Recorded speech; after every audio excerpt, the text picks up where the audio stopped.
कुछ तुम कहो कुछ हम कहें, चलती रहे ये बातें, एक एक करके आप सबसे होती रहे मुलाकातें। बोलते आईने, बोलते आईने।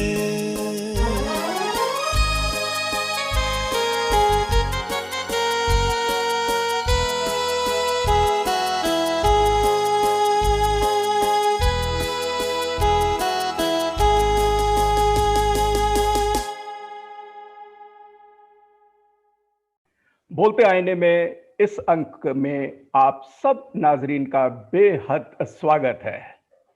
दोस्तों, हम जानते हैं कि हिंदुस्तान की कल्चरल हेरिटेज, जो हमारी सांस्कृतिक विरासत है, इसके जो मेन पहलू हैं वो music, dance, theatre, fine arts, literature वगैरह बहुत कुछ। और पिछले 5000 सालों की ये हिस्ट्री जो है, ये इतनी महफूज है और इसको बढ़ाने के लिए बहुत बड़े लोगों ने इसमें योगदान दिया है। और जब हम म्यूजिक की बात करते हैं तो म्यूजिक हमारा क्लासिकल म्यूजिक है, फोक म्यूजिक है, सेमी क्लासिकल म्यूजिक है, और तरह तरह का, चाहे सुगम संगीत हो वगैरह वगैरह वगैरह, सूफियाना भी है जिसमें। लेकिन इस तमाम चीजों के पीछे आपने देखा होगा कि ये हमारी सॉफ्ट पावर भी कहलाती है। और इस सॉफ्ट पावर के अंदर जो बॉलीवुड के जो हमारे फिल्म सॉन्ग्स हैं वो पूरी दुनिया में बड़े मशहूर है। और हिंदुस्तान जो है अपने फिल्मी गानों के लिए बेहद मशहूर है। ये हमारी कल्चर हेरिटेज या सॉफ्ट पावर का एक बहुत ही बड़ा खंबा है, स्तंभ है, जिससे हिंदुस्तान और हिंदुस्तान की विरासत जिंदाबाद हमेशा तक के लिए। आज इसी मौजू के ऊपर हम चर्चा करने वाले हैं। और आपको मैं बताना चाहूंगा, मैं हूं सैमसन डेविड, बोलते आईने की तरफ से आपका दोस्त।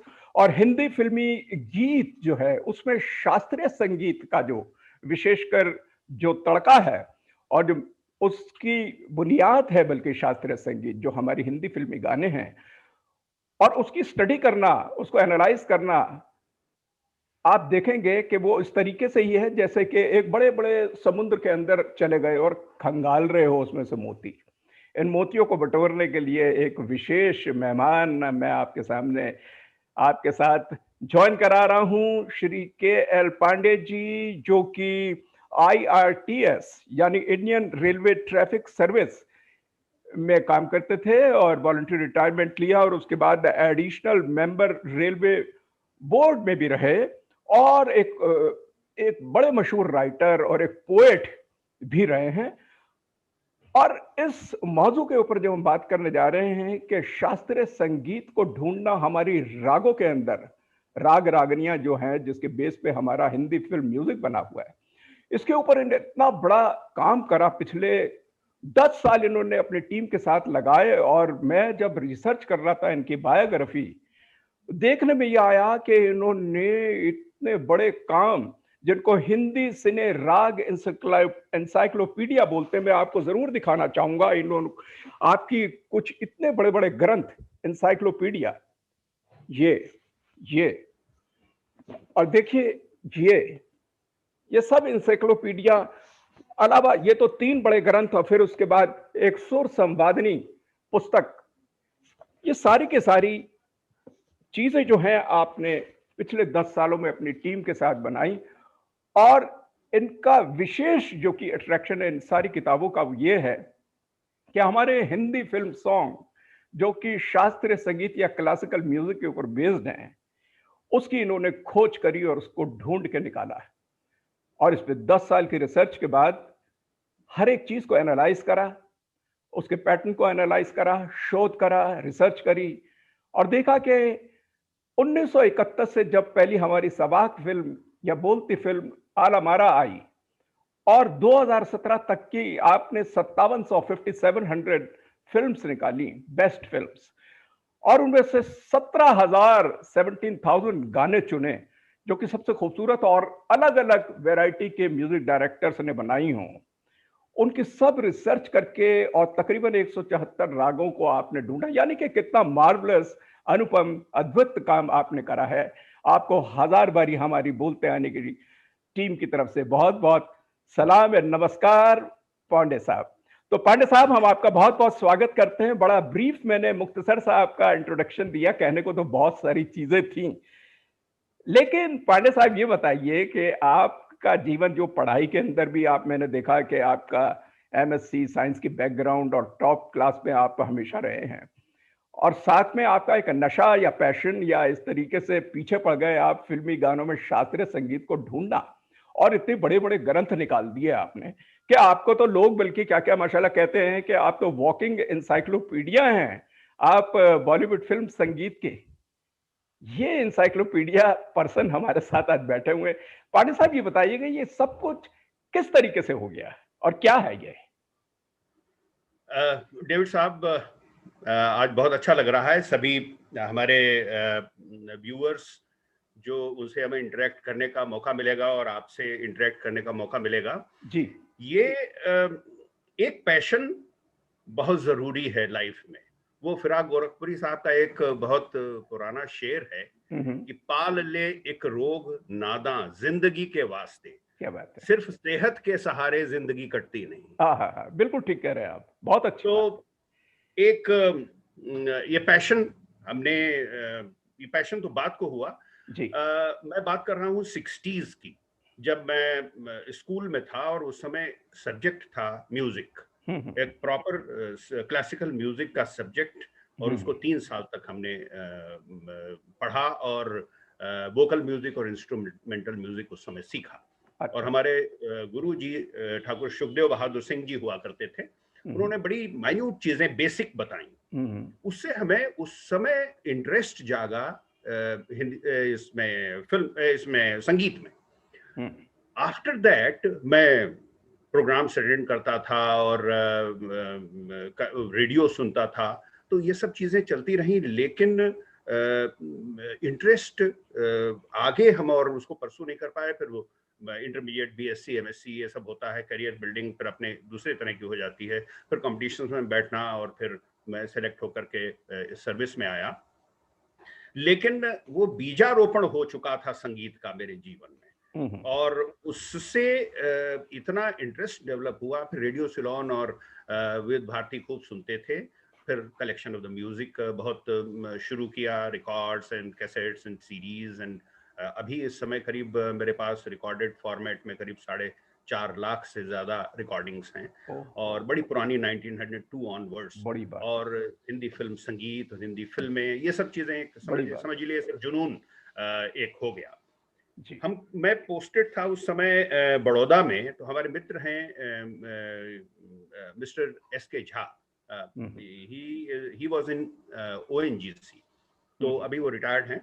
लेकिन उन्होंने मुझसे कहा कि आपके पास इतना सब ये खजाना है और बेसिक नॉलेज भी आपको क्लासिकल म्यूजिक की है, मैं उस समय की बात कर रहा हूँ, तो आप ऐसा क्यों नहीं करते हैं कि आप इसकी एनालिसिस शुरू करते हैं हिंदी फिल्मी गीतों में। हमने कहा इसमें तो बहुत मेहनत लगेगी, बहुत पढ़ना पड़ेगा मुझे, I have to improve my knowledge. तो कहते हैं I will help you, and जो भी इंटरेक्शन करना होगा, जो भी चीज़ों से, किताबों से, वो सब मैं उपलब्ध कराऊंगा। और he really help me a lot. And फिर मैंने बड़ौदा से, I was posted as DRM there, that was 2006, और उससे मैंने शुरुआत कर दी। और फिर कलकत्ता में मेरी पोस्टिंग हुई, 2 साल वहाँ रहा, और उसके बाद फिर जबलपुर में, जैसा आपने मेंशन किया, सबसे ज्यादा काम वहाँ पे हुआ, क्योंकि वहाँ मैंने एक टीम बना रखी थी, और वो टीम रोज मेरे घर पे आती थी। उनके 5 हारमोनियम्स, 5 लोग, और वो मैं गाना बजाता था अपने सिस्टम पे, और फिर वो गाने बजाते थे अब हारमोनियम्स पे। और उसके बाद फिर ये कहते थे, अरे इसमें धैवत निषाद कोमल लग रहा है, बाकी सब स्वर शुद्ध हैं, तो ये तो चारुकेशी हुआ। और ये ऋषभ धैवत कोमल है, बाकी सब स्वर शुद्ध हैं, तो ये भैरव हुआ।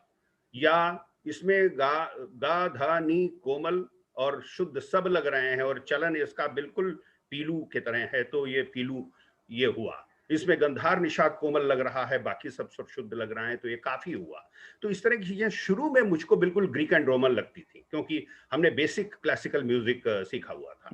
लेकिन धीरे धीरे करके प्रैक्टिकल एक्सपीरियंस होता गया, और मैं फिर गेन करता गया, और वो टीम में सब क्लासिकल म्यूजिशियंस थे, और बल्कि अभी भी हैं, जो मैं अभी काम कर रहा हूँ, और मैं सुनता गया और एक एक गाने को उसका फिर डॉक्यूमेंटेशन करता गया कि इसमें कौन कौन से राग हैं।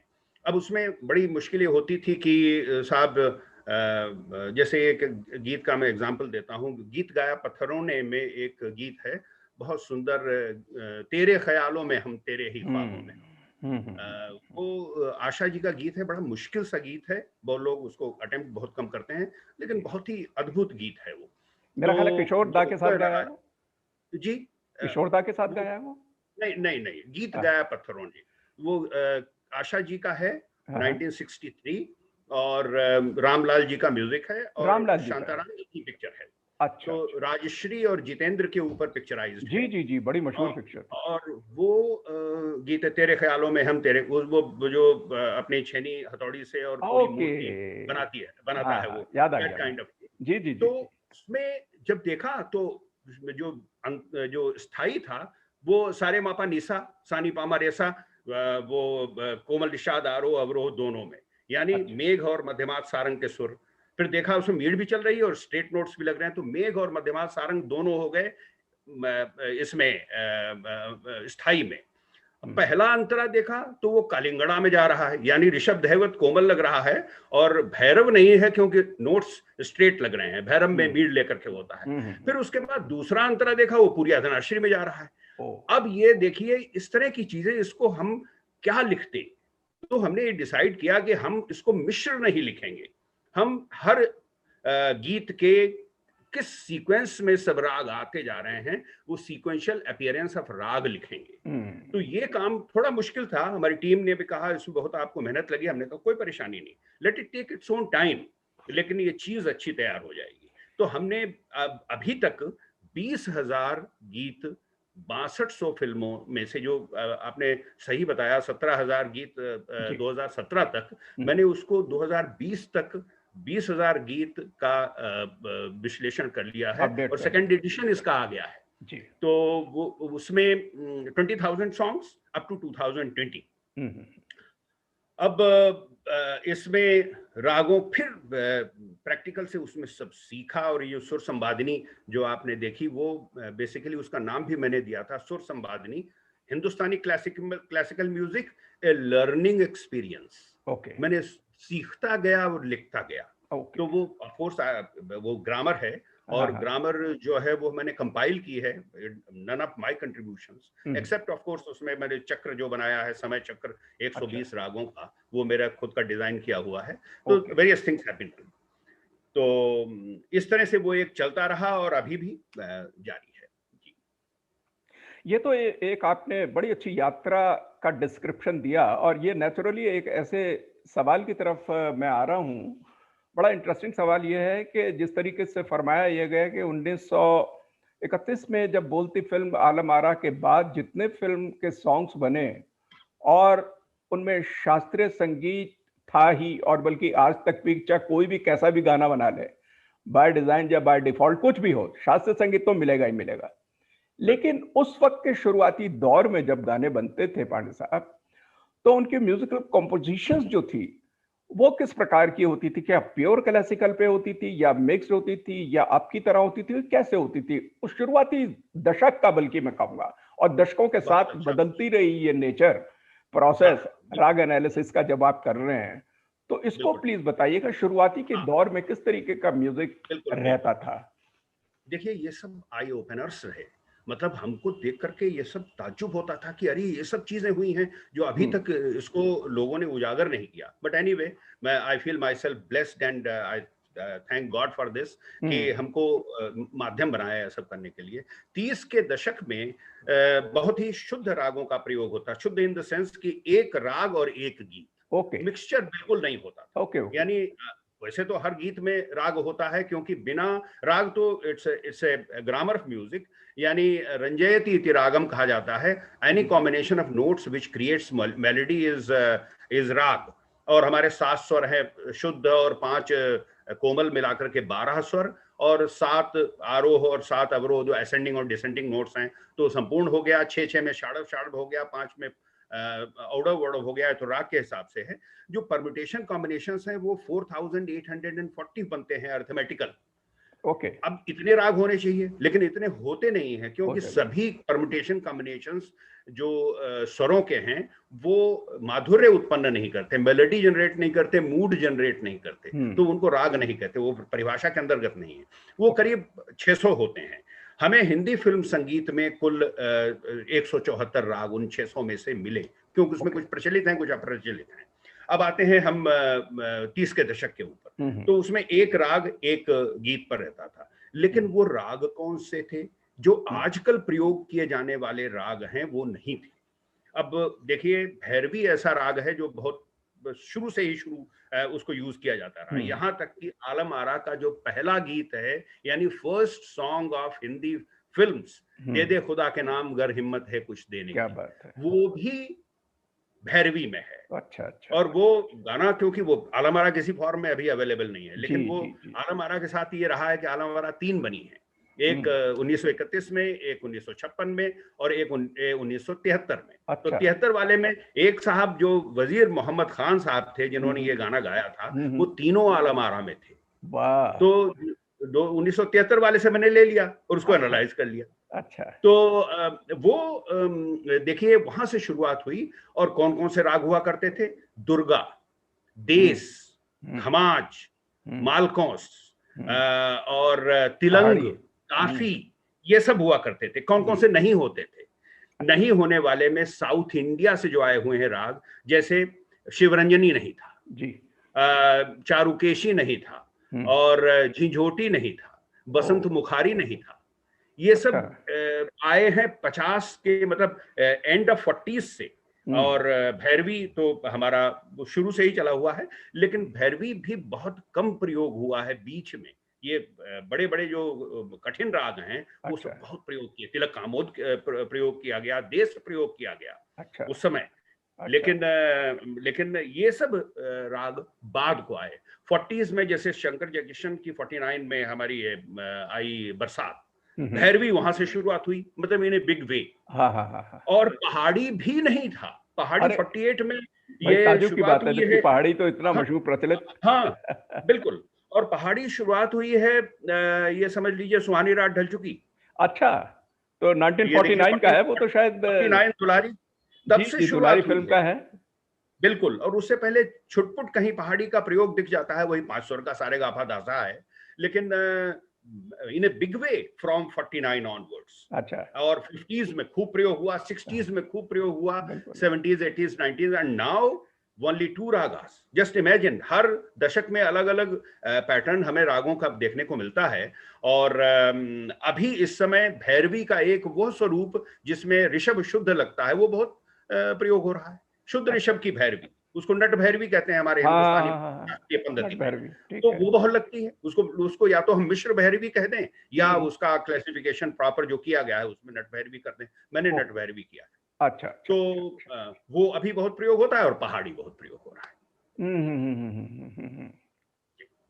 अच्छा, तो उसपे ये भी एक सवाल पैदा हो जाता है कि पहले के जो म्यूजिक डायरेक्टर्स जो थे, उस सिचुएशन और मूड के हिसाब से क्या डिजाइन करते थे, ये बताइएगा, क्योंकि पहले और आपके उसमें डिफरेंस पाया जाता है। तो एक नेचुरल सवाल आ रहा है, इसको बताइए। बिल्कुल बिल्कुल बिल्कुल। ऐसा होता था जैसे मूड के हिसाब से हम देखें कि हमारे कौन कौन सी सिचुएशन, ज्यादातर तो गाने सिचुएशनल रहते हैं। तो सिचुएशनल सॉन्ग में अब जैसे लोरी हुई, लोरी पीलू और खमाज बहुत ज्यादा शूट करता है उसके लिए, because of the tempo and also जो सुर उसमें लगते हैं। तो चंदन का पलना रेशम की डोरी, झूला झूला डोरी, शबाब की जो लोरी है वो पीलू में है। और धीरे से आ जा रही अखियन में निदिया आ जा रही, आजा अलबेला की लोरी, वो भी पीलू में है। और आप आ जा रही आ निदिया तू आ, 2 बीघा जमीन, वो खमाज में। फिर इधर खमाज में भी काफी चालू हुई, लेकिन यही तो दो रही। कुंवाराबाद का गाना था ना जो, ये है, ये आ रही आ निदिया तू आ, ये भी है।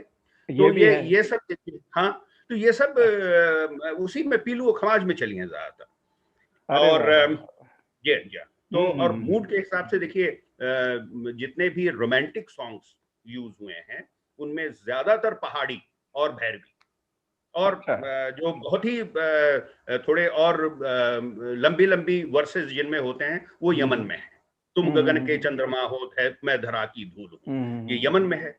चंदन सा बदन बदन चंचल चितवन धीरे से तेरा ये मुस्काना, यमन में है। तो यमन ये में है। सब हाँ, जैसे हाँ वो है छुपा लो यूं दिल में प्यार मेरा कि जैसे मंदिर में लो दिए की, यमन में है। तो इस तरह वो से जब ये याद आए, हाँ, वो जब है ना, याद आए बहुत ही बेहतर अच्छा है। प्यारे नू मन रे तू, अरे है ना, अभी तो धीर प्यारे धरे दिले बेताब को सीने से लगाना होगा पालकी का। अरे अरे क्या बात है, इतने सुंदर यमन में है, बिल्कुल। जी और जी। मन रे तू काहे न धीर धरे, ये क्या सब। बात, और देखिए ये तो कमाल आगे का है, जैसे जब रोशन दीप साहब का जले है या मेरा ख्याल है, वो तो रोशन साहब ने जी हाँ, कंपोज, जी हाँ, जी हाँ, रोशन साहब। है ना। तो ये जब दीप जले आना रविंद्रन साहब का है।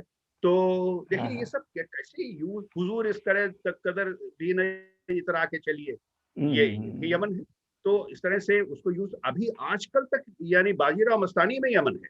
वो यमन आयत है। जो आज आयत वाला एक गीत है, तो वो यमन में है। तो इस तरह से बहुत से गीत बल्कि और राग पांडे साहब, मेरे को एक बड़ा खूबसूरत याद आ गया इसी वक्त, एहसान तेरा होगा मुझ पे। हाँ बिल्कुल बिल्कुल यमन। कितनी एहसान खूबसूरत तेरा होगा मुझ कंपोजिशन पर, है, और वो ये शाम कुछ सुंदर। अजीब सी।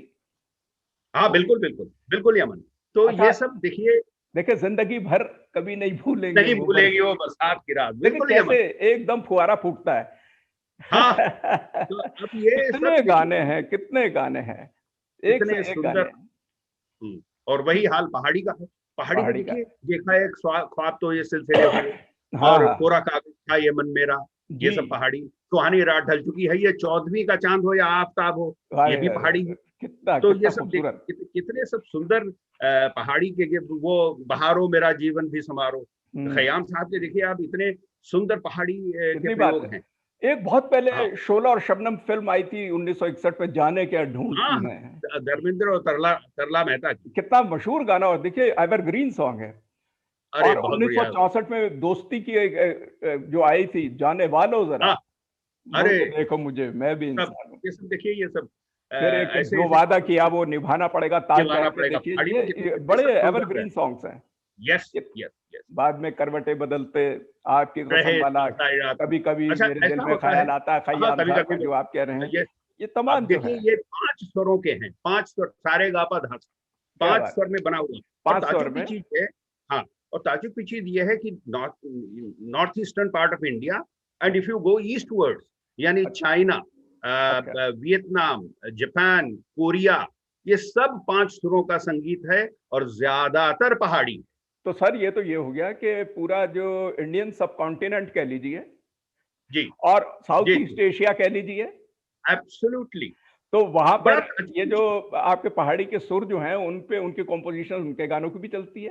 बिल्कुल। अरे मैं बड़ा ताज्जुब में था, मैं आई ये तो हैपन टू बड़ी गो ताज्जुब टू की बात है। बीजिंग। तो अच्छा। वहां मैंने देखा, अरे इतना बढ़िया पहाड़ी, वो भूपाली, वही वो भी सारे का बधासा है, 5 स्वर के, मालकौस 5 भोपाली, स्वर का। हाँ, दुर्गा। सागामापा निशा, ये हमारा धानी 5 स्वर का, ये सब 5, दुर्गा 5 स्वर का, दुर्गा। सारे सारे मापा धासा, ये हाय हाय। यही सब यूज करते हैं वो लोग। अच्छा। बड़ी ताज्जुब की चीज ये है, बड़ी देखिए, अच्छी, लेकिन देखिए सब है ये तो यहाँ का। रिसर्च आपने एनालाइज करा है, ये जी पब्लिक जी को जी। जानने, क्योंकि देखिए एक बड़ी बात जो हम देखते हैं कि चाहे हम स्कूटर चला रहे हैं, कार चला रहे हैं, हवाई जहाज में बैठे हुए हैं, चाहे हम कहीं भी किसी भी मूड में कहीं भी बैठे हुए हैं, फिल्मी गाना हमारे दिमाग में आता है, और बड़े से बड़े बिल्कुल ब्यूरोक्रेट्स हों, वाइस चांसलर्स बिल्कुल। हों, एकेडमिक सर्कल के लोग हों, ब्यूरोक्रेसी के हों, मंत्रालय में हों, अपने फ्री टाइम कभी होंगे, कोई ए, भी ए, ए, स्ट्राइक करता है ए, फिल्मी एक मैं गाना।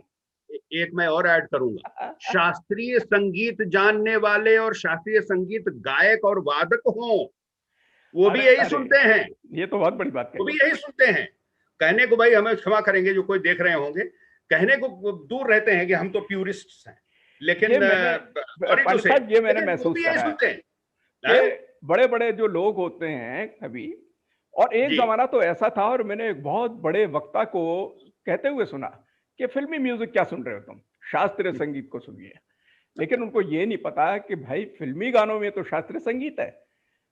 वही बचाए हुआ है। और माधुर्य जिसे कहते हैं, मेलोडी कैसे, एब्सोल्युटली। ये एक बड़ा टॉपिक, और उसका हमारा जो कि एक पॉइंट आ रहा है, माधुर्य, इसको यस, लेके हम जरूर चर्चा करेंगे कि हर चीज मेलोडी बिल्कुल, के ऊपर टिकी हुई है। हम जब भी एब्सोल्युटली। चलते हैं, बात करते हैं, रख रखाव में, खाना पीना, everything, it's a part of our culture. और जो डेफिनेशन ऑफ कल्चर है is a style of living, it's a style of talking, walking, whatever you are doing, so it that is is a in part of rhythm, your it's in culture, rhythm. Rhythm है। तो उसके अंदर आपकी emotion होनी है, उसके अंदर माधुर्य होना है, मेलोडी होनी है। तो माधुर्य के यस, रोल को और उसकी व्याकरण को या ग्रामर को हमारे जो बॉलीवुड के जो फिल्मी गाने हैं उसमें क्या एसेंशियल रोल है? पांडे साहब बताइएगा, माधुर्य पे बताइए। देखिए माधुर्य का व्याकरण ही राग है, ये मैंने अभी जो पहले मेंशन अच्छा। किया था। तो anything which creates, any combination of notes which creates melody is hmm. Raga. अच्छा। अब देखिए हमारा जो हिंदुस्तानी शास्त्रीय संगीत है या हिंदुस्तानी संगीत है, मतलब हम्म। आप ये हमारे सभी दर्शक श्रोता इस बात को जानते होंगे कि हमारे संगीत के, शास्त्रीय संगीत के मूल में लोक है, यानी लोक संगीत से ही शास्त्रीय संगीत का लोक उद्भव संगीत हुआ तो है। पहला है, ठीक है। पहला फोक, भाई पहले तो लोक है, फिर उसके पक्की बाद बात ही है, तो वहीं शास्त्र से पैदा उपजेगा होगा, सब। ठीक। अब उसी से उपजेगा। तो अ, उसके मूल में वही है। आप नहीं कुछ जानता है तब भी आप गांव में जाकर कभी सुने इतनी बढ़िया भैरवी में गा रहे हैं और क्या बात। उनको कुछ नहीं आ रहा है, लेकिन उनको सुर वही लगते हैं। कोई बिल्कुल बिल्कुल। वो जो है सावन की सब चीजें, अरे उन्हें किसने मल्हार और खमाज सिखाया हुआ है, देश ये सब बरसात वाले, और बढ़िया सब उसी में निकलते हैं वो उनके सुर। तो ये वहीं से उद्भव, वहीं से है मेलोडी का जो उद्भव है, जहां से निकला है वो हमारा लोक है, यानी फोक है, गांव का है, या वो ग्रामीण वातावरण है जहां से निकल करके आया। अब जो भी स्वरूप उसका हो गया वो तो बात दूसरी है। लेकिन मेलोडी जो है अब जैसे हिंदू, वो जो हमारा पाश्चात्य पाश्चात्य शास्त्रीय संगीत होता है, हम्म। यानी वेस्टर्न क्लासिकल म्यूजिक में मोत्सार्ट, बीथोवन, बाख एंड चाइकोस्की, और ये सब जो हमारे जिन लोगों ने ये सब सिम्फनीज बनाई, वो सिम्फनीज मेलोडी नहीं है, वो सब हारमोनीज हैं। तो अच्छा। वो अलग हार्मोनी के स्ट्रक्चर्स हैं, वो हम्म। भी कान को इतना पूरा, मतलब उसके कहा जाता है कि मेलोडी जनरेट होती है और वातावरण को पैदा करती है, और हार्मनी वातावरण में ही पैदा होती है और शरीर को इफेक्ट करती है। It is said like that. अच्छा। बट पूरा जो हमारा हिंदुस्तानी शास्त्रीय संगीत है हाँ वो हाँ। तो मेलोडी मेलोडी बेस्ड है। बिल्कुल है। तो सब कुछ मतलब सब मीठा ही मीठा है, शीरी ही शीरी है। क्या बात तो है। इसलिए जिस व्यक्ति ने संगीत को अपने अंदर ढाल लिया, उस तब तो वो जो जैसे आप बता रहे थे ना कि हर चीज में रिदम है, हर चीज में लय है, तो वो वाकई आपका आपका जीवन ही उस तरह का हो जाता है कि लगता है कि सब कुछ तो everything is moving with the melody.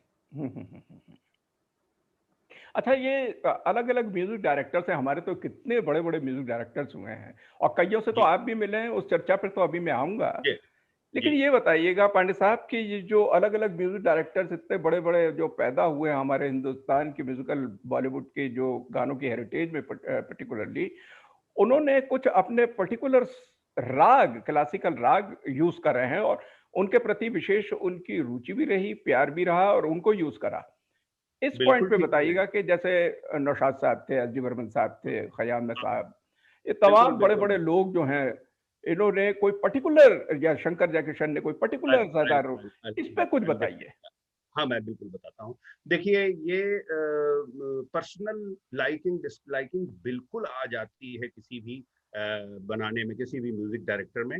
अब शुरुआत जैसे शंकर जयकिशन साहब का नाम आपने लिया, और भैरवी हम्म। और कीरवानी, ये दो राग बहुत यूज हुए हैं उनके। भैरवी हम्म। एंड कीरवानी बहुत जगह, कीरवानी खासतौर से वहां जहां उन्होंने वॉल्स बीट्स को यूज किया है, दिल की गिरह खोल दो, चुप न बैठो कोई गीत गाओ, या उसमें भैरवी और कीरवानी का मिक्सचर करके, या दोनों अलग अलग करके उन्होंने बनाया। इसके बाद सॉरी हमारे खयाम साहब पहाड़ी, उन्होंने पहाड़ी का बहुत ज्यादा प्रयोग किया, और शुरू से आखिर तक, यानी कुछ फिल्मों में तो, अब उसे मेरे घर भी आए हुए थे खयाम साहब। मुझे बहुत इस बात का गर्व है कि वो उनका बहुत आशीर्वाद हमारे ऊपर रहा है। तो उनको मैंने दिखाया सब काम, बहुत प्रसन्न हुए। हमने उनसे पूछा कि क्यों आपने पहाड़ी क्यों किया प्रयोग? कहते पहाड़ी इतना ज्यादा कम स्पेस में मेलोडी जनरेट कर देता है, जो कि मतलब वैसे तो यमन में करना है तो 7 स्वर लेने पड़ेंगे, लेकिन पहाड़ी 5 ही में हो जाता है, 5 नोट्स में, और उसमें भी वो मीड नहीं होती, उतार चढ़ाव नहीं होता है, उसके बिल्कुल स्लोप की तरह चढ़ते हैं। अच्छा, पहाड़ की तरह, जैसे पहाड़ पे और चढ़ रहे हैं पहाड़ और की पहाड़ तरह से ही उतर उतरते हैं, पहाड़ से उतरते हैं। तो ऐसे स्वर हैं यो, तो क्या उसको बात, कंपोज करना अच्छा है, और कहीं तक भी ले कान जाए। रिसेप्टेबिलिटी कान में बहुत अच्छी रहती है, और मेलोडिक स्ट्रक्चर इतने अच्छे बनते हैं उसमें कि कोई भी जो संगीत को नहीं जानने वाला भी है उसको भी पहाड़ी के स्ट्रक्चर बड़े पसंद आएंगे। सबके सब किसी को भी आप कोई कॉम्प्लिकेटेड राग का उसके पास सामने रख दीजिए और पहाड़ी का रख दीजिए, वो पहाड़ी को ही पसंद करेगा। बिल्कुल ठीक कह रहे तो खयाम साहब पहाड़ी, हैं। रोशन साहब यमन, अच्छा, बहुत शुरुआत से ही, मतलब उन्होंने जब उस्ताद अलाउद्दीन खान साहब से उन्होंने शिक्षा ली थी, अच्छा, तो यमन राग उन्होंने सिखाया था, और वो यमन राग ऐसा बैठा उनके दिमाग में कि यमन को वो, मतलब कोई भी ऐसी फिल्म नहीं है जिसमें उन्होंने यमन का प्रयोग न किया हो, वो जिंदगी भर पांडे नहीं साहब, मैं ना भूलेंगे। आपको बीच में, मैं एक बार रेडियो टॉक सुन रहा था आपकी बहुत पहले, तो उसमें ये जी रोशन जी, साहब के ऊपर ही बोल रहे थे, तो कह रहे कि वो बांसुरी का इस्तेमाल बहुत करते थे, वो भी एब्सोल्युटली, बताइएगा। बिल्कुल बिल्कुल। देखिए, फ्लूट को इस्तेमाल करने वाले में तीन, मुझे जहां तक ध्यान है, एक तो रोशन साहब, दूसरा शिव हरि, अब उसमें तो पंडित हरिप्रसाद हरि चौरसिया जी प्रसाद जी हैं। स्वयं है, वो तो यूज करते हैं। जी जी जी। तीसरा एक और संगीतकार जो हायर नोट्स की मुरली जो है वो उसको यूज करता है, वो चित्रगुप्त जी हुआ आय करते है, थे। बहुत बड़ा नाम है तो। क्या क्या मतलब उनकी तो सिग्नेचर था वो म्यूजिक का, कि जहां वो बड़े मुरली बड़े बजी यार। आपको सब पहचान लेंगे चित्रगुप्त जी। तो उसी तरह से बांसुरी के जो प्रयोग हैं वो रोशन साहब, अब बिना बांसुरी के तो उनका गीत है ही नहीं, वो भी उसी तरह से उनकी सिग्नेचर में आता है। जी जी तो जी जी। रोशन साहब का यमन हो गया, मदन मोहन जी के हो गए चारुकेशी का, बहुत मदन मोहन जी के साथ में ये था कि वो ट्रांजिशन एक राग से दूसरे राग में बहुत ही स्मूथली करते थे। यानी हम एक एग्जांपल आपको देते हैं, बैया ना धरो, वो शुरुआत चारुकेशी से होती है, फिर उसके बाद उसमें श्याम कल्याण है, फिर शुद्ध सारंग है, और फिर खमाज है, और चार रागों को ऐसा जोड़ा है हम लोगों को पता नहीं पता चलता, ही नहीं चलता कि लेकिन गाना एक ही बज रहा है, अलग एक, अलग हाँ रागें हैं, लेकिन एक हाँ मूल जो बेसिक राग प्रधान वाली है वो वहां हाँ, कायम है, और उसमें राग मालिकाओं का जिस तरीके से यूज होता है, सब राग जिसे तो कहते हैं, हाँ हाँ, लेकिन मूल तो एक है। ये जैसे इसको आविर्भाव तिरोभाव कहते हैं शास्त्रीय संगीत में, कि जी। कैसे एक राग चल रहा है चारुकेशी से, कैसे वो प्रवेश कर गया तुरंत हम्म उसमें श्याम कल्याण में, और फिर हम्म कैसे वो शुद्ध सारंग में आकर के अंत में खमाज में पहुंच गया। ये चीज, इसमें महारत केवल एक व्यक्ति को हासिल थी, और उसका नाम था मदन मोहन। क्या? मदन मोहन, ओ, वो तो वो वाकई में मदन वाकई मोहन में जी इस चीज में मतलब एक ही राग बिल्कुल के अंदर परफेक्ट, वेराइटी ऑफ मूड्स आप दिखा रहे हैं, और और अलग अलग आप विदाउट, राग लेके और फिर से आ रहे हैं, और लग रहा है एक ही गाना एंड खूबसूरती से। यस, एंड सीमलेस ज्वाइनिंग, मतलब ऐसा नहीं है कि अच्छा। उसमें कहीं आपको जोड़ पता चले। तो ये ओके। था। अच्छा, और हमारे एस डी बर्मन साहब और आर डी बर्मन साहब ने खमाज और माज खमाज बहुत यूज किया है। ब्यूटीफुल। तो हाँ। उनके, यानी इमेजिन करिए कि दो राग, खमाज माज खमाज एक ही तरह का है, माज खमाज में मध्यम से शुरू करते हैं, हम्म, और बस सिर्फ उनके ज्यादातर गीतों में खमाज माज खमाज और पहाड़ी अच्छा यही मिलता है। अच्छा। लक्ष्मीकांत प्यारेलाल पहाड़ी और भैरवी, नौशाद साहब पीलू और पहाड़ी भैरवी, ओपी नैयर साहब पीलू, यानी देखिए 8 गाने पीलू में हैं फागुन में, अच्छा। और और खुद भी कहते थे कि हमें शास्त्रीय संगीत की दुम भी नहीं मालूम। It is absolutely wrong, he was master, I tell you. ऐसे ऐसे मुश्किल राग उन्होंने, ओपी नैयर साहब ने, देखो बिजली वो डोले बिन बादल की, उसमें रामकली यूज कर दिया, और तू है मेरा प्रेम देवता ललित यूज कर दिया। अब ये ऐसे थोड़ी आता है कि कोई बाय डिफॉल्ट आ गया, इट्स नॉट पॉसिबल। इस नॉलेजेबल तरीके के पर्सन। किस्से कहानियां बहुत, पांडे साहब, मैंने आपकी रेडियो टॉक्स और टेलीविजन के इंटरव्यूज में देखा, कुछ आप जी दिलचस्प किस्से ऐसे हैं जो कि क्लासिकल म्यूजिक जो हमारा फिल्मी बॉलीवुड के सॉन्ग्स में यूज हुआ है, और बड़े हाँ अजीब अजीब से दिलचस्प किस्से पैदा हुए जो आप जानते हैं, प्लीज उनको शेयर कीजिएगा कि किन गानों के बनने के वक्त क्या क्या कुछ अनूठी बातें हुई, जिसपे रंजिश भी हाँ पैदा हुई, गम भी हाँ पैदा हाँ हुई, हाँ, कोई नाराज भी हुआ और कोई खुश भी हुआ। ऐसा कुछ बिल्कुल बताइए, बिल्कुल। कुछ किस्से। ऐसे वैसे बहुत से अवेलेबल भी हैं, लेकिन मैं दो एक जिक्र कर दूंगा। एक फिल्म आई थी सितारों से आगे, 1958 में आई थी, अच्छा। और ये फिल्म में एक गीत था, पग ठुमक चलक चलत बल खाए, कैसे धारूं धीर। हम्म लता जी का इतना सुंदर उसमें सितार का प्रयोग है, एस डी बर्मन साहब का म्यूजिक। हम्म उसमें जहां तक मेरा ज्ञान है, हो सकता है उसमें कुछ और भी बात हो, लेकिन जहां तक मेरा ज्ञान है, कैसे धारूं धीर पर थोड़ा सा मतभेद हो गया लता जी और एस डी बर्मन साहब। और इसके बाद 5 साल तक लता जी ने एस डी बर्मन साहब के साथ काम नहीं किया। अच्छा, 5 years, and then of course Bandini came in 63, and then the whole thing started. So such things do happen. बहुत सी ऐसी बातें आपने एक बारी बताया उमराव जान में भी जब खयाम साहब का बन रहा था, आशा भोसले जी को उन्होंने कहा कि भाई 150 नीचे, उसका क्या किस्सा था, आपने एक बारी बताई? ये मैंने खयाम साहब से खुद पूछा था। अच्छा, कि ये क्या हुआ था। तो वो उन्होंने बताया, मुझे ऐसा ध्यान था कि शायद एक सुर होगा, तो कहने लगे नहीं पांडे जी 1.5 सुर था, और 1.5 सुर मैंने नोट उसको डाउन करके जब उनको दिया आशा जी को, तो वो बिल्कुल नाराज होकर के उठ गई। कहने लगे मैं अपने स्केल में गाता हूँ कि हम इतना नीचे गा करके हमारा तो गाना ही खराब हो जाएगा। तो कहने लगे नहीं, यही आपको गाना पड़ेगा, क्योंकि ये डिमांड है इस गायिका की, जो वो इसी सुर में गाएगी जो उमराव जान है। तो कहने लगी ये मैं तो उसे अपने में गाऊंगी। तो इन्होंने फिर उस दिन रिकॉर्डिंग नहीं हुई। नेक्स्ट डे जब जो मुजफ्फर अली साहब और फिर ये सब चीज बैठे सब लोग, तो उसके बाद ये डिसाइड हुआ कि साहब दोनों तरह की रिकॉर्डिंग की जाती है, यानी उनके ओरिजिनल सुर में और ओरिजिनल स्केल में और 1.5 सुर नीचे, और फिर उसके बाद कंपेयर कर लेंगे, जो अच्छा होगा वही रखा जाएगा। अच्छा। और ताज्जुब की बात यह है कि आशा जी को भी 1.5 सुर से नीचे वाला पसंद आया। तो then everything was created in a very different way, and rest is history, you know, regarding जी। अच्छा, मैं कुछ जमाने पहले मैंने कुछ आपकी लेक्चर अटेंड करे, उस वक्त मैंने एक बात तो ये जानने की देखी थी आप में कि देवानंद जी आपके बड़े प्रिय हीरो रहे हैं, देवानंद को बहुत प्यार करते हैं, और उनके रिलेशन में भी दो बातें पांडे साहब आपने बताई थी। एक तो खई के पान बनारस वाला जो गाना है, उनको बोला था कि भाई डांस करो, एक तो वो किस्सा मैं सुनना चाह रहा हूँ, और एक गाइड पिक्चर में शायद कोई गाना था, कांटों से खींच के आंचल या कोई और होगा, इसमें क्या हो गया था देवानंद जी का? फिल्मी गानों से रिलेटेड है, इसलिए मैं बिल्कुल बताता हूँ। उसमें गाइड के बारे में 2 किस्से हैं, वो भी बताता हूँ।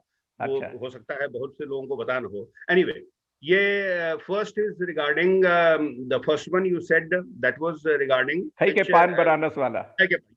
बनारसी बाबू फिल्म बन रही थी, कल्याण जी आनंद जी का म्यूजिक। आनंद जी भाई खुद बता रहे थे इस किस्से को, इसलिए it is not written anywhere, but Anand ji भाई खुद बताए। तो कहने लगे कि ये गाना मैंने रिकॉर्ड किया था बनारसी बाबू के लिए, लेकिन जब देवानंद साहब को उस तरह से डांस करके और करने को बताया गया तो ही रिफ्यूज, कहते हैं हम इस गाने को छोड़ दीजिए, and that was deleted, and then it was kept in down. And you know Amitabh Bachchan साहब ने किस तरह से उसके ऊपर एक्ट किया और डांस किया, एंड क्या वो लेजेंड बन गया उससे। यस, तो एक तो ये बात, और गाइड के बारे में ये 2 चीजें मैं बताता हूँ। एक तो कांटों से खींच के आंचल, देखिए ये अंतरे से शुरू होता है, ये मुखड़े से शुरू नहीं होता, कांटों से खींच के, विशेष बात है, अंतरे से हो रहा है। यस, जब ये गाना रिकॉर्ड हो गया तो देवानंद को पसंद नहीं आया, उन्होंने कहा इसको काट। विजयानंद कहने लगे कि ये ऐसा करते हैं, शूट कर लेते हैं इसको, फिर आगे निकाल देंगे एडिटिंग के टाइम। मना लिया उन्हें। अच्छा, yes, and then it was shot, and after in the meanwhile record बिक्री दिस दैट लेकर के वो सुपर हिट हो गया ना। अच्छा, तो फिर बात को पूछते हैं, बिल्कुल है, आज तक चल रहा है। 50 साल हो गए। और यस, और फिर उसके बाद जब उन्होंने पूछा कि भाई अब इसको रखना है कि, कहते नहीं अब चलने दो, अब इसको काटना नहीं है। सो दैट वाज ये बड़े दिलचस्प किस्से रहे हैं। तो इस दरमियान की जो है आपकी करीबन 50 साल की जर्नी रही है, ये तमाम राग एनालाइज कर रहे हैं या इस पे क्लासिकल म्यूजिक को आप ढूंढ रहे हैं अलग अलग गानों के अंदर। इस दरमियान बड़ी बड़े लोगों से भी मुलाकातें रही हैं आपकी, क्लासिकल वोकलिस्ट हैं। एक और किस्सा रह जाएगा, वो मैंने दो किस्सों के बारे में बताया था, बहुत छोटा सा किस्सा है, प्लीज बताइए। गाइड का दूसरा किस्सा वो ऐसा था कि एक इंटरव्यू में ही किसी हमारे एक फ्रेंड का इंटरव्यू लिया था, पीयूष शर्मा जी हैं कनाडा में, उन्होंने लिया, वो हमें बता रहे थे। विजयानंद से पूछा कि हमें ऐसा लगता है कि जो गाता रहे मेरा दिल गाइड में वो पैच है, वो बाद को जोड़ा गया है लगता, क्योंकि वो स्टोरी से कहीं मेल खाता नहीं है। Vijayanand accepted it, he said yes it was added later, because तीन देवियां और ये इसके दोनों के गाने एक साथ में करीब करीब बने हैं, रिकॉर्ड किए गए, and there was a gap from 1960। Bewakoof was the last movie जो एस.डी. बर्मन के साथ किशोर कुमार ने की जी। उसके बाद 5 साल का गैप, बाद को बर्मन दादा को याद आया, अरे किशोर कहाँ है, उसको बुलाओ, उसको एक गाना देना है इस पिक्चर में। तब किशोर दा बुलाए गए और इस गाने को बाद में रिकॉर्ड करके उसमें फिल्म में डाला। This was another thing which I think it is not mentioned anywhere. This was directly told by Vijayanand. So I thought I said. बड़ी दिलचस्प बातें हैं तो पांडे साहब, बहुत बहुत लोगों को मालूम ही नहीं है, और कितना मजा आ गया सुनने के बाद। आपने बीच में भी रेफरेंस दिया कोई कनाडा में, जब आप बता रहे थे कुछ, तो कनाडा में भी अभी आप रिसेंटली जब गए थे, और वहाँ एशियन टीवी नेटवर्क, बड़ी मशहूर एक नेटवर्क है वहाँ पर टेलीविजन का, वहाँ पर आपको स्पेशली आमंत्रित किया गया। क्या बॉलीवुड के जो सॉन्ग्स हैं उनके अंदर क्लासिकल म्यूजिक का क्या रोल है? और वहाँ पर बहुत लंबे और बड़े लेक्चर्स आपने दिए, इंडियन डायस्पोरा वहाँ पे आपने थी, अलग अलग जगहों पे आपने फिर लेक्चर दिए। अलावा इसके पांडे साहब, मैंने ये भी नोट करा आपकी बायोग्राफी खंगालने के बाद कि आपने अमेरिका के अंदर और विशेषकर नेशविल में एक जो कि बहुत बड़ी ग्लोबल मीट हुई म्यूजिक, उसके अंदर आपको एज ए जज भी बुलाया गया वहां पर, जहाँ मीनाक्षी शेषाद्री जी थी, उनके द्वारा आपको एक इनाम से पुरस्कृत भी किया गया, तो वहां पर जजमेंट भी दिया। अलावा उसके अटलांटा और ना जाने कितनी जगहों पे। मैं इस सवाल की मार्फत अपने बोलते आईने के नाजरीन के लिए मैं ये पूछना चाह रहा हूँ कि बाहर जो इंडियन डायस्पोरा है, उनके दिल के अंदर ये जो विरासत है बॉलीवुड म्यूजिक की, और इसमें शास्त्रीय का जो माधुर्य छुपा हुआ है, उसके बारे में थोड़ा सा आप अपनी टिप्पणी दें। क्या कहें डेविड साहब, मैं बताता हूं कि जितना धड़कन जितने स्पीड से धड़कता होगा दिल हम लोगों का यहाँ पे, जब वो लोग सुनते हैं अपने बॉलीवुड के गाने, स्पेशली पुराने, और ज्यादा धड़कता है। मतलब इतना ज्यादा इमोशनल हो जाते हैं लोग अपने बॉलीवुड के गाने, पुराने गाने खास तौर से सुन करके, कि they immediately associate themselves with that particular era, and then उनको पसंद करते हैं। मैं एक छोटा सा एग्जांपल देता हूं। मैं वॉलमार्ट में घूम रहा था, करीब 2006 की बात है। एक वेस्ट इंडियन मेरे सामने आया, कहते हैं यू आर फ्रॉम इंडिया? हमने कहा यस। कहता मोहम्मद रफी। एंड हमने कहा यस, यू लाइक हिम? कहते yes yes. He became so happy. And imagine, ये सब चीजें इतनी ज्यादा हैं वहां पर, और इतना पसंद की जाती हैं। मैं इसमें एटीएन टीवी को आपने मेंशन किया, उसके जो सीईओ मिस्टर शान Chandrashekhar, he is from the Gemini pictures. उनके नीचे जो बिल्कुल 77 ईयर्स उस समय एज थी उनकी, 2018 में मेरा इंटरव्यू लिया था। एंड ऐसा कहा जाता है कि वो जो जेमिनी पिक्चर्स की जो ट्रम्पेट वाले दो बच्चे आते हैं, बजा रहे हैं, उनका उनमें से he was one of them. This is such a marvelous, outstanding information you are giving. So I tell you, he showed me his entire library. Is such a huge library. Really? इतनी बड़ी library मैंने देखी नहीं, जो और इतना बड़ा उनका नेटवर्क है एटीएन का। और मेरे लिए बहुत बड़ी ये प्राइड की बात थी कि उन्होंने मुझसे कहा, मेरा इंटरव्यू लिया, कि your interview I am keeping as a contribution to 100 years of Indian cinema. So वो बड़ा सा वो कहा कि your photo is going to be here, and तो बाकी सब मैं दोबारा जाऊंगा तो कभी मैं देखूंगा, उनसे मिलूंगा। But he required that interview, and quite knowledgeable person and हमसे तो वो सब पूरे एक्सटेम्पोर पूछते जा रहे थे कि इस राग मालिका में कौन कौन से गाने हैं और वो कौन कौन से राग हैं एंड ऑल दैट। अरे वाह बट वाह वाह वाह। गॉड्स ग्रेस, मुझे मेरी स्मरण शक्ति उस समय काफी अच्छी रही, सब ईश्वर की कृपा है, तो वो सब बता दिया उनको, तो he was very happy. In Nashville, of course, this program was there. I was so happy to be part of that. I hmm, was one of the 4 judges.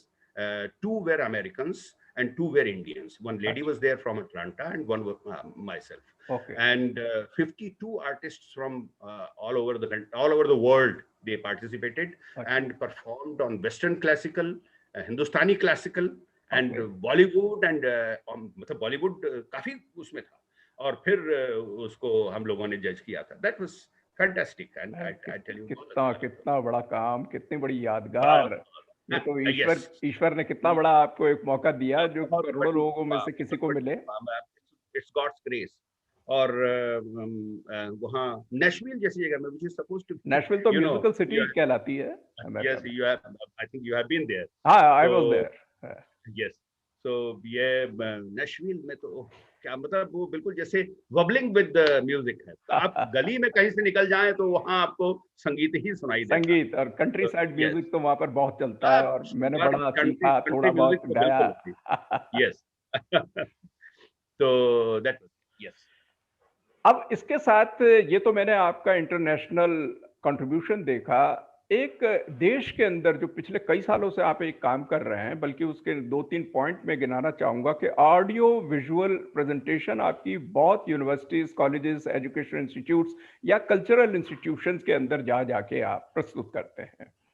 ये जो आपकी ऑडियो विजुअल प्रेजेंटेशन है और इसका जो main theme जो वही है कि भाई role of Indian classical music in Bollywood, जो हमारा म्यूजिकल सॉन्ग्स हैं उनके अंदर रागों का क्या यूज है और उससे माधुर्य का क्या काम है, ये राइट। विशेषकर। और आप पूरी एक 1931 से लेकर टिल डेट तक की सारी यात्रा को लोगों को जब बताते हैं और विजुअल प्रेजेंटेशन से आप दिखाते हैं, तो कई जगहों पे आप गए और कुछ यूनिवर्सिटीज में तो मैंने ये भी पाया है कि कुछ स्टूडेंट्स जो है रिसर्च स्कॉलर, जैसे पुणे यूनिवर्सिटी है, एपीएस रीवा है, जबलपुर रानी दुर्गावती विश्वविद्यालय है, बुंदेलखंड यूनिवर्सिटी है, पटियाला में पंजाबी यूनिवर्सिटी है, वगैरह वगैरह, ये कई यूनिवर्सिटीज में आपके जाके प्रेजेंटेशन हुए हैं। भाई एक दो तो प्रोग्राम मैंने भी अटेंड करे हैं। तो ये जो ऑडियो विजुअल प्रेजेंटेशन जो आप कर रहे हैं अलग अलग कॉलेजेस में या अलग अलग इंस्टीट्यूशंस के अंदर,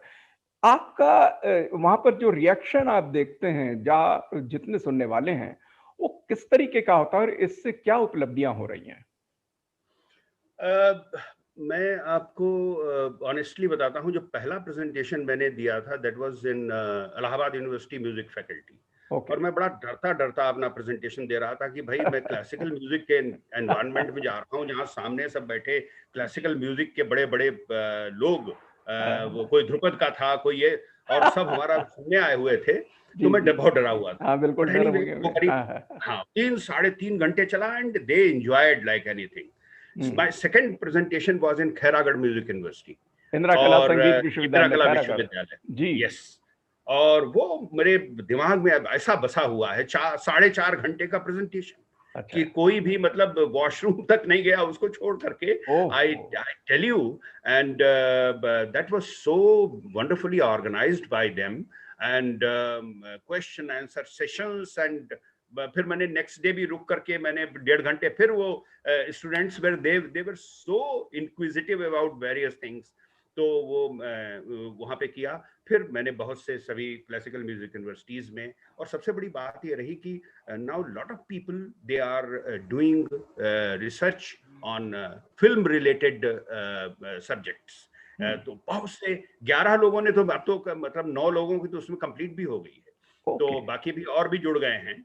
और ठुमरियों का प्रयोग कैसे हुआ, गजलों का प्रयोग कैसे हुआ, लोक संगीत का कैसे हुआ, देशभक्ति का कैसे हुआ, भजनों का प्रयोग कैसे हुआ, ये सब लोगों ने फिल्म में यूज किया। कैसे किया है, तो वो उसके ऊपर रिसर्चेस। पांडे सर, आखिरी के दो एक सवालात मैं आप पे ये करना चाह रहा हूँ, रोल ऑफ हमारी जो कि म्यूजिकल विमेन डायरेक्टर्स जो की हैं, महिलाएं जो हैं, वो कौन कौन सी रही हैं जो कि हमारे फिल्म म्यूजिक के अंदर एज म्यूजिक डायरेक्टर जिन्होंने काम किया है और जिनको याद किया जाता है? देखिए, सबसे पहले तो जद्दन बाई रही हैं, वो जद्दन 30s बाई। में जी जी नरगिस जी की मदर। जी और उसके बाद जो बहुत बड़ी म्यूजिक डायरेक्टर रही हैं वो सरस्वती देवी रही हैं, जी जी जी। जिन्होंने वो अछूत कन्या और ये अरे बड़ा झूला नाम और है। कंगन और जी इज्जत और जन्मभूमि, इन सब में जो दिया हुआ है जी वो जबरदस्त म्यूजिक डायरेक्शन। लेकिन जी। सबसे बड़ी इनिंग्स खेलने वाली उषा खन्ना जी, उषा खन्ना जी। सबसे बड़ी बहुत इनिंग्स, बड़ी, यानी बहुत बड़ी, क्या बात दिल है। दे के देखो, दिल दे के देखो 1959, नहीं नहीं और कितनी जबरदस्त नहीं, गाने। उनको हमारी तरफ से बहुत बहुत सैल्यूट। जी जी जी जी। Absolutely. And such wonderful melodic compositions सुन करके तबीयत खुश हो जाती है। और कितने अभी तक, मतलब उन्होंने 2006 या 2008 तक उन्होंने म्यूजिक दिया, वंडरफुल सॉन्ग्स। और जी जी। क्लासिकल म्यूजिक, एक पिक्चर आई थी स्वीकार किया मैंने, उसमें एक लक्षण गीत है, 12 रागों का, भोर भई भैरव गुण गाओ, ओ और वो हेमंती शुक्ला जी का गाया हुआ है, जी जी म्यूजिक जी। डायरेक्शन उषा खन्ना जी का, और अच्छा 12 रागों की राग मालिका है वो। जी जी जी जी इमेजिन, जी जी जी जी ऐसी जी ऐसी जी। चीजें राग मालिकाएं कितनी देती यूज हैं। करें, कितनी राग, अरे 12 राग। हाँ, हाँ, हाँ, 12 राग, तो बड़ी बात वो है। भोर भई भैरव गुण गाओ, ये बहुत बड़ा कंट्रीब्यूशन उषा खन्ना जी का। अच्छा पांडे जी, आखिरी में ये बताइएगा कि आपने इतना बड़ा जब काम किया है, लोग चेरिश करेंगे और ये मेमोरीज फ्यूचर कई जनरेशन तक याद करेंगी। आपके आगे के क्या प्लान्स हैं जो कि इसी समानांतर रूप में चल रहे हैं, और नए विश्लेषण के साथ या रिसर्च के साथ आप क्या कर रहे हैं और क्या करने वाले हैं, और कब ये आएगा काम? जी, एक तो देखिए ऐसा किया, जो 2017 में हमारा हिंदी सिनेराग इंसाइक्लोपीडिया जो फर्स्ट एडिशन निकला था, तो उसमें तक 17,000 गाने थे। उसमें बहुत से लोगों ने मुझे बताया कि साहब इसमें बहुत से गाने छूट गए हैं, तो मैंने उनका एनालाइज करके डाल दिया। तो मैं थोड़ी सी ये चीज बताना चाहता हूँ कि कुल 2020 जनवरी तक, या हम सितंबर तक मैंने लिया हुआ है, उसमें 13,000 फिल्में बनी है, 13,300 समथिंग टोटल हिंदी फिल्म जो सेंसर्ड। उसमें 81,000 सॉन्ग्स, 81,000 में 15,000 सॉन्ग्स किसी भी फॉर्मेट में अवेलेबल नहीं है, क्योंकि उनके रिकॉर्ड नहीं बने और फिल्में भी खत्म हो गई।